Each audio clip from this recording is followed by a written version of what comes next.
দর্শক, ঢাকা আন্তর্জাতিক বাণিজ্য মেলার এবারের আসরের শেষ দিন আজ বিকেলে আয়োজন করা হয়েছে সমাপনী অনুষ্ঠানের। মেলার সার্বিক বিষয় জানাতে যুক্ত হচ্ছেন রিপোর্টার অন্তরা সেন। সরাসরি চলে যাচ্ছি তার কাছে। এই বছরের মতো ছুটির ঘন্টা বেজে গেছে 30তম ঢাকা আন্তর্জাতিক বাণিজ্য মেলার। আজ মেলার শেষ দিন, সেই সঙ্গে কিন্তু সাপ্তাহিক ছুটির দিনও বটে। তাই সকাল থেকেই কিন্তু দলে দলে পরিবার পরিজন বন্ধু বান্ধব নিয়ে কিন্তু মানুষ আসতে শুরু করেছে মেলাতে। যেহেতু শেষ দিন, তাই কিন্তু আজকে মেলায় ভিড় হওয়ার সম্ভাবনা অনেক বেশি। যারা এবার সারা মাসে সময় করে যারা মেলায় আসতে পারেনি, তারা কিন্তু সবাই আসছেন। তারাও কিন্তু বন্ধু বান্ধব পরিজন নিয়ে আসছেন। আবার যারা এর আগে একবার এসেছেন, তারা কিন্তু বিভিন্ন স্টল ঘুরে নিজেদের পছন্দের জিনিসটি কিন্তু পছন্দ করে রেখে গেছেন। তারা কিন্তু মেলার শেষ দিনে আসছেন যদি বেশি অফারে সেই তার পছন্দের জিনিসটি তারা যেন কিনতে পারেন।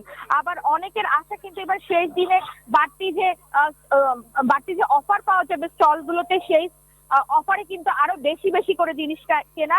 আর সেই দিন উপলক্ষে কিন্তু ব্যবসায়ীরাও অনেক বেশি অফার দিচ্ছে স্টলগুলোতে।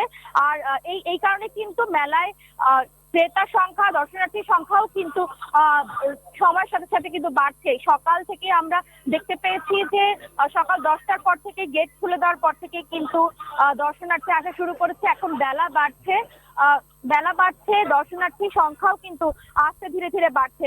এছাড়া কিন্তু বিভিন্ন সব থেকে বেশি ভিড় কিন্তু আমরা দেখতে পাচ্ছি যে ক্রোকারিজ আইটেমের দোকানগুলোতে। মেলার ঢুকেই কিন্তু এই আইটেমগুলোর স্টলগুলো রয়েছে। এজন্য কিন্তু ভিতরে ঢুকেই তারা কিন্তু সবার প্রথমে এই ক্রোকারিজের দোকানগুলোতে যাচ্ছেন।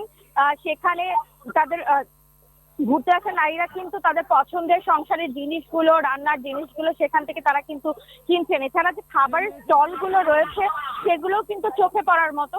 খাবারের স্টলগুলোতেও কিন্তু ভিড় রয়েছে চোখে পড়ার মতো। তারাও কিন্তু খাবারের স্টলের বিক্রিও কিন্তু বেশ ভালো। এই ছিল আমার কাছে মেলার শেষ দিনের সর্বশেষ খবরাখবর। আমরা এতক্ষণ সরাসরি যুক্ত ছিলাম ঢাকা আন্তর্জাতিক বাণিজ্য মেলায়।